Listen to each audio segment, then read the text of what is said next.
নমস্কার বন্ধুরা, সোমাস ফ্যামিলি কিচেনে আপনাদের সবাইকে স্বাগত। আজকে আমি বানাবো কলমি শাক দিয়ে মুসুর ডাল।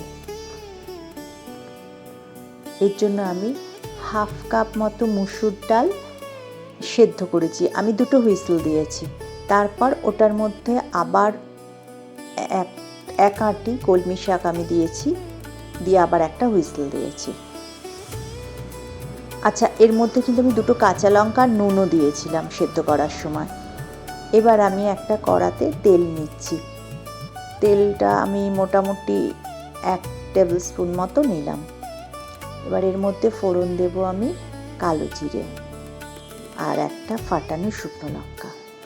ফোড়নটা একটু ভাজা ভাজা করে নেব। তারপর আমি এর মধ্যে পেঁয়াজ, একটা বড় সাইজের পেঁয়াজ আমি এখানে ইউজ করছি। পেঁয়াজটা দিয়ে আমি একটু নাড়াচাড়া করব। খুব সিম্পল একটা রেসিপি, কিন্তু সত্যি সত্যি এটা খেতে খুব টেস্টি লাগে।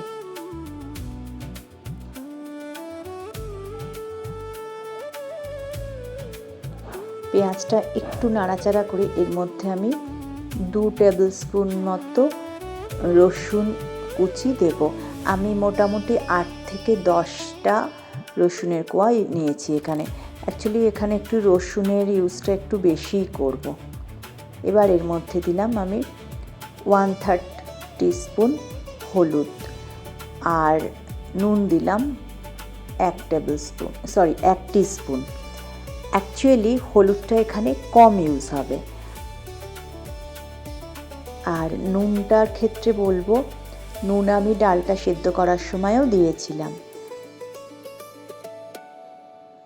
এবার দিয়ে দিলাম একটা বড় সাইজের টমেটো কুচি।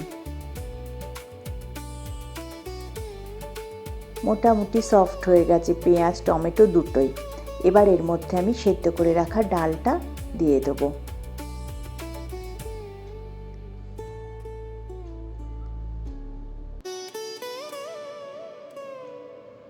ভালোভাবে নাড়াচাড়া করে নেব আমি।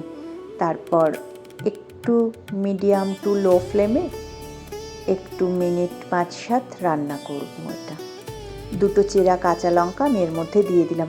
ঝালটা তো নিজের রিকোয়ারমেন্ট ওয়াইজ আপনারা চাইলে আর একটু লঙ্কাও অ্যাড করতে পারেন।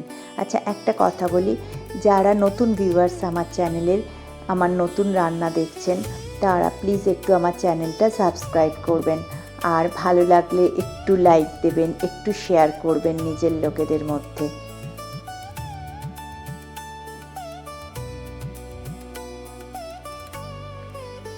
এবার এর মধ্যে আমি দিয়ে দেব 1 কাপ গরম জল।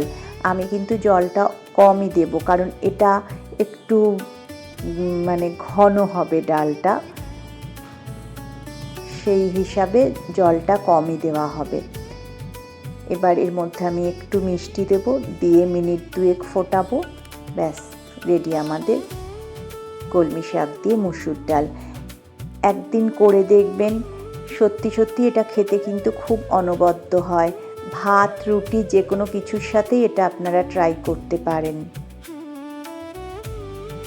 আর অনেক সময় বাচ্চারা দেখবেন শাক খেতে চায় না, এটা কিন্তু মনে হয় খেয়ে নেবে।